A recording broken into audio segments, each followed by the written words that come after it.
सभी देवी देवताओं के जन्म की कई कहानियां प्रचलित हैं और बिल्कुल इसी तरह माँ काली के जन्म से जुड़ी कई कथाएं सुनाई जाती हैं। उन सभी कथाओं में से एक कहानी है जो सबसे ज्यादा प्रचलित है। बात उन दिनों की है जब एक शक्तिशाली राक्षस दारुण का अत्याचार तीनों लोकों में बढ़ गया था। तीनों लोकों में सभी इससे बहुत परेशान थे। सारे देवता दारुण के हाथों मात खा चुके थे। दारुण को वरदान मिला था कि उसकी मृत्यु एक स्त्री के हाथों ही हो सकती है। इस कारण सभी देवता हाथ जोड़कर ब्रह्मा जी के पास पहुँचे कि वे इसका कोई समाधान निकालें। इसके बाद ब्रह्मा जी ने एक स्त्री का रूप लिया और दारुण से युद्ध करने चले गए, लेकिन वो भी इस असुर को हरा नहीं पाए। अंत में सभी देवता ब्रह्मा जी के साथ भगवान शिव के पास गए और उनसे प्रार्थना की कि वे कुछ करें। सभी की प्रार्थना सुनने के बाद शिव जी ने मुस्कुराते हुए माता पार्वती की तरफ देखा। उनका इशारा समझते हुए माता पार्वती ने अपनी शक्ति का एक अंश निकाला। वह एक चमकता हुआ तेज था जो देखते ही देखते भगवान शिव के नीलकंठ से होते हुए उनके शरीर में प्रवेश कर गया। इसके बाद भगवान शिव ने अपनी तीसरी आंख खोली और तीनों लोग थरथर कांपने लगे। भगवान शिव की तीसरी आंख खुलने के बाद वह शक्ति उनकी उस आंख से बाहर निकली, जिसे देखकर वहां खड़े सारे देवता घबरा गए। उस शक्ति ने एक विशाल और रौद्र स्त्री रूप ले लिया था। उनका रंग रात सा काला गहरा और जुबान खून जैसी लाल थी। चेहरे पर आंख सा तेज था और माथे पर तीसरी आंख थी। इस तरह राक्षसों को खत्म करने के लिए हुआ माँ काली का जन्म। इसके बाद उन्होंने कुछ ही देर में असुर दारुण और उसकी सेना का नाश कर दिया। उन सभी दानवों को खत्म करने के बाद भी माँ काली का गुस्सा शांत नहीं हो रहा था। इसके बाद उनका गुस्सा शांत करने के लिए भगवान शिव ने एक बच्चे का रूप लिया और उनके सामने आ गए। भगवान शिव को देखते ही माँ काली का गुस्सा शांत हो गया और उन्होंने उस बच्चे को अपनी गोद में उठा लिया। केशवदत्त नाम का एक ब्राह्मण था जो अपनी पत्नी अंजलि के साथ ऋषिनगर गांव में खुशी से रहता था। गांव के सभी लोग ब्राह्मण परिवार का बहुत सम्मान करते थे। उनके पास खूब धन संपत्ति थी, लेकिन उनकी कोई संतान नहीं थी। इस कारण दोनों पति पत्नी दुखी थे। पुत्र प्राप्ति के लिए दोनों हनुमान जी की पूजा करने लगे। ब्राह्मण हर मंगलवार जंगल में हनुमान जी की पूजा करने के लिए जाता था। पत्नी घर में ही महावीर का व्रत रखा करती थी। दोनों शाम को बजरंग बली को भोग लगाकर व्रत खोलते थे। ब्राह्मण और उसकी पत्नी को हनुमान जी की पूजा करते करते कई साल बीत गए, लेकिन उन्हें संतान नहीं हुई। एक समय आया जब ब्राह्मण निराश हो गया, परंतु उसने बजरंग बली पर विश्वास नहीं छोड़ा। दोनों पति पत्नी विधिवत व्रत रखते रहे। एक मंगलवार अंजलि हनुमान जी को भोग लगाना भूल गई और दिन ढलने के बाद खुद भी बिना भोजन किए सो गई।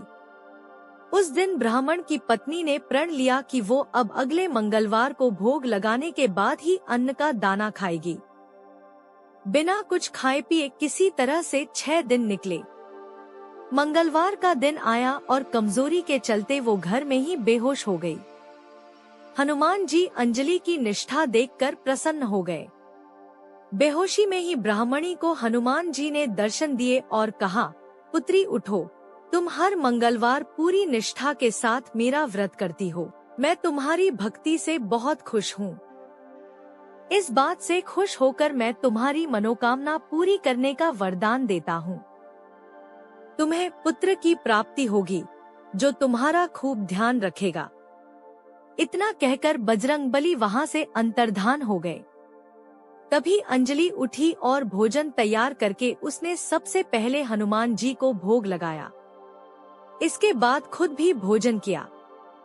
केशवदत्त घर लौटा तो ब्राह्मणी ने उसे पूरी बात बताई।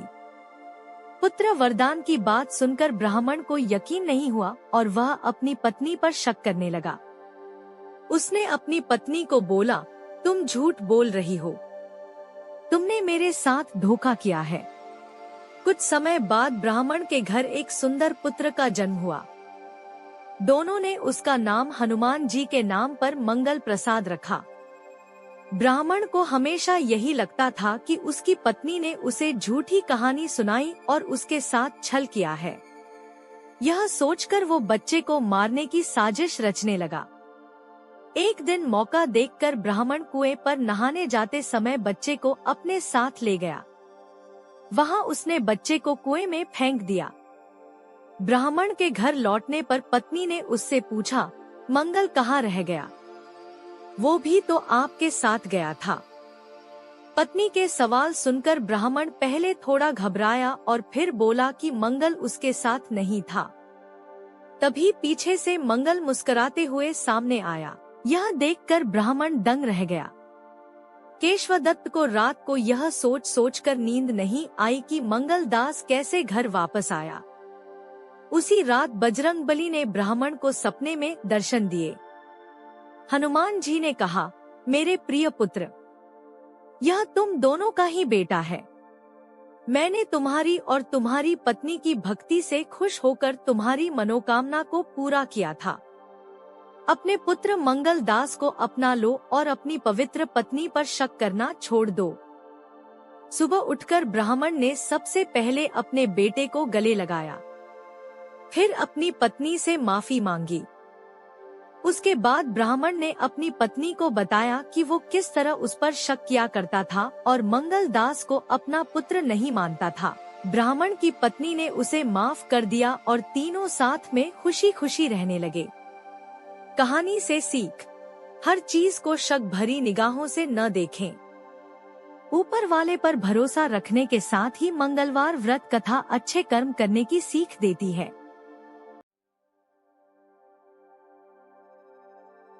भगवान गणेश देवी पार्वती और भगवान शिव के पुत्र हैं।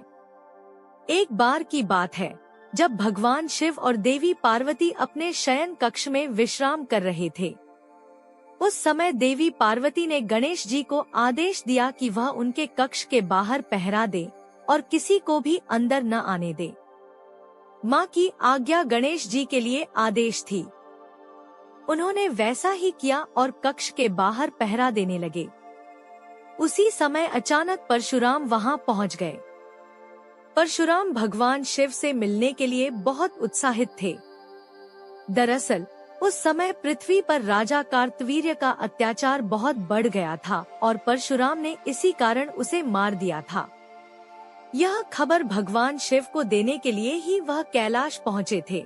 भगवान शिव के कक्ष की ओर परशुराम को तेजी से बढ़ता देख गणेश जी उनके रास्ते में आ गए और उन्हें रुकने को कहा, लेकिन परशुराम भगवान शिव से मिलने के लिए बहुत उत्सुक थे, इसलिए उन्होंने कहा कि मुझे भगवान शिव से मिलना ही है।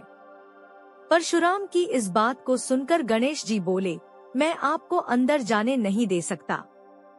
माँ ने किसी को भी अंदर न आने का आदेश दिया है। गणेश जी की यह बात सुनकर परशुराम गुस्से से लाल हो गए। उन्होंने कहा, तुम मुझे भगवान शिव से मिलने से नहीं रोक सकते। तुम नहीं जानते मैं कौन हूँ। इस पर गणेश जी ने कहा, आप कोई भी हो, उससे मुझे कोई फर्क नहीं पड़ता।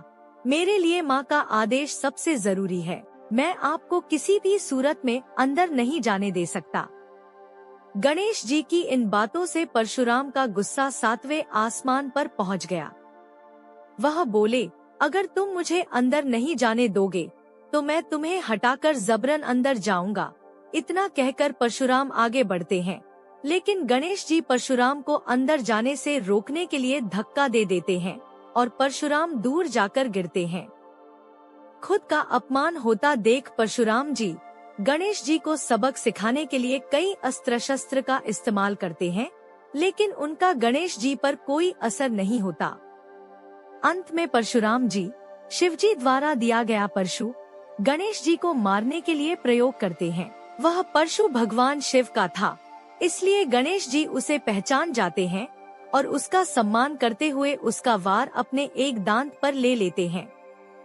परशु की चोट के कारण गणेश जी का दांत टूटकर जमीन पर गिर जाता है और गणेश जी दर्द से कराहने लगते हैं। गणेश जी की दर्द भरी आवाज सुनकर माता पार्वती और पिता भगवान शिव अपने कक्ष से बाहर आ जाते हैं और गणेश जी की यह हालत देख परशुराम पर क्रोधित हो जाते हैं।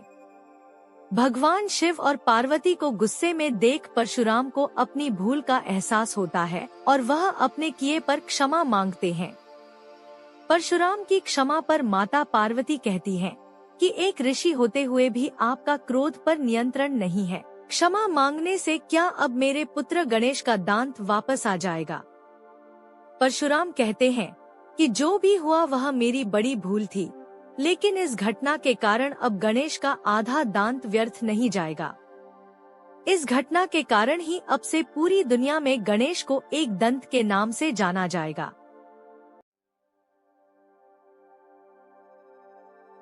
एक बार की बात है, राक्षसों का अत्याचार बहुत बढ़ गया था। कोई भी धार्मिक कार्य करना मुश्किल हो गया था।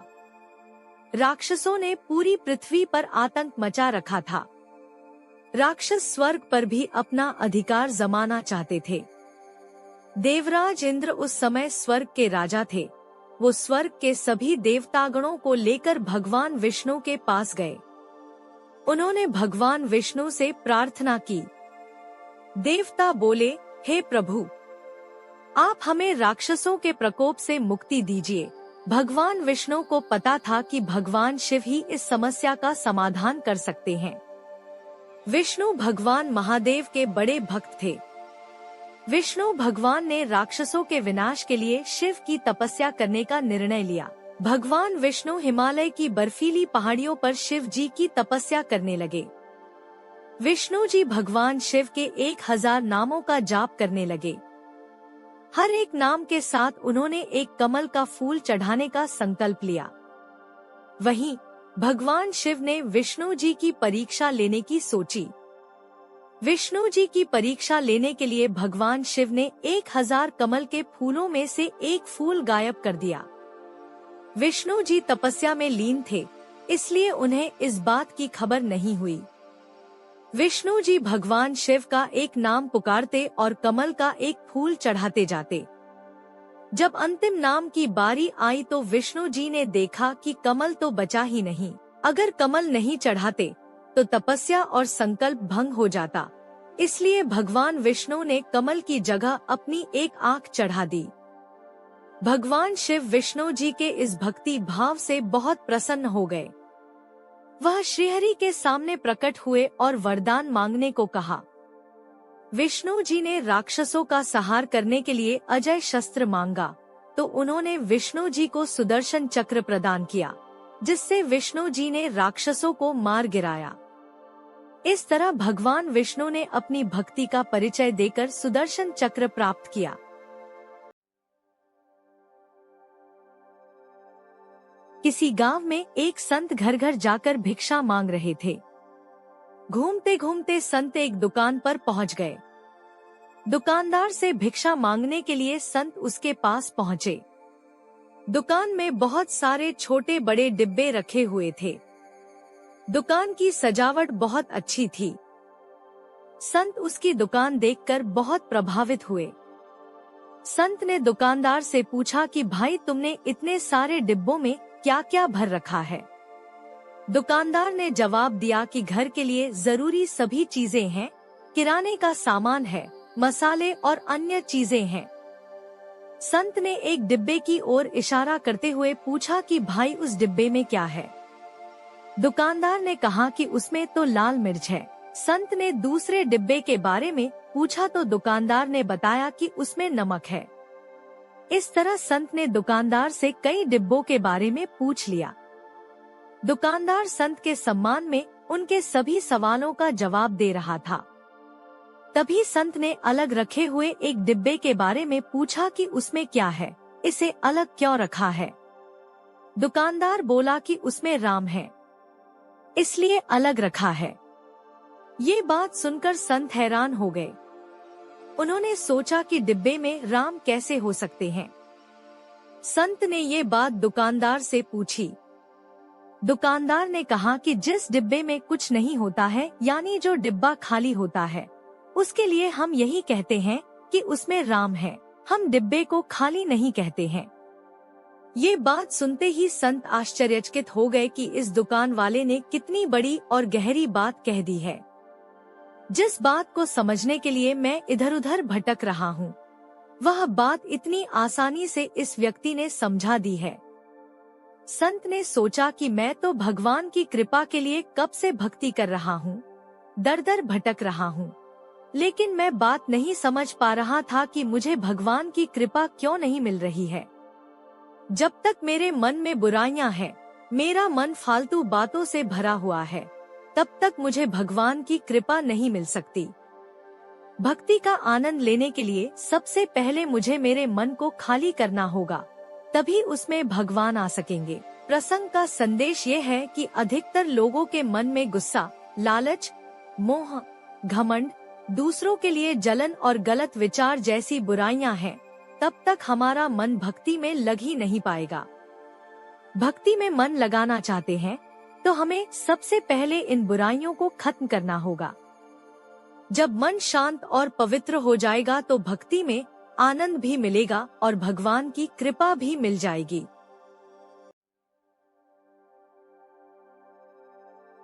कंस का अंत नजदीक आ चुका था। उसे इस बात का पता चल चुका था कि उसकी मृत्यु उसके ही भांजे कृष्ण के हाथों होने वाली है। फिर क्या था, बाल गोपाल को मारने के लिए कंस कई तरह के हथकंडे अपनाने लगा। वह कृष्ण को मारने के लिए शक्तिशाली दानवों को भेजता, लेकिन नटखट कन्हैया की बाल लीला के आगे किसी की नहीं चली। एक बार कंस ने पूतना नाम की राक्षसी को बाल कृष्ण का वध करने के लिए भेजा। जैसे ही पूतना गोकुल पहुंची, उसने एक सुंदर स्त्री का रूप धारण कर लिया। स्त्री का रूप धारण कर पूतना घर घर जाकर कृष्ण की तलाश करने लगी। कृष्ण की खोज में पूतना को जो भी बालक मिलता, वो उसे अपने विष वाले दूध को पिलाकर मार देती। जब पूतना कृष्ण के घर पहुंचती है, तब भगवान कृष्ण को पता चल जाता है कि वह एक राक्षसी है। पूतना कृष्ण को गोदी में उठाकर अपना विषैला दूध पिलाने लगती है। कृष्ण को दूध पीते देखकर पूतना सोचने लगती है कि अब यह मर जाएगा। भगवान कृष्ण कुछ देर बाद दूध पीते पीते ही राक्षसी के प्राण खींचने लगते हैं। दर्द के कारण राक्षसी पूतना कृष्ण को आसमान की ओर लेकर उड़ जाती है और पास के जंगल में कान्हा सहित गिर जाती है। थोड़ी देर बाद ही राक्षसी के प्राण निकल जाते हैं। इस तरह भगवान कृष्ण राक्षसी पूतना का वध कर देते हैं।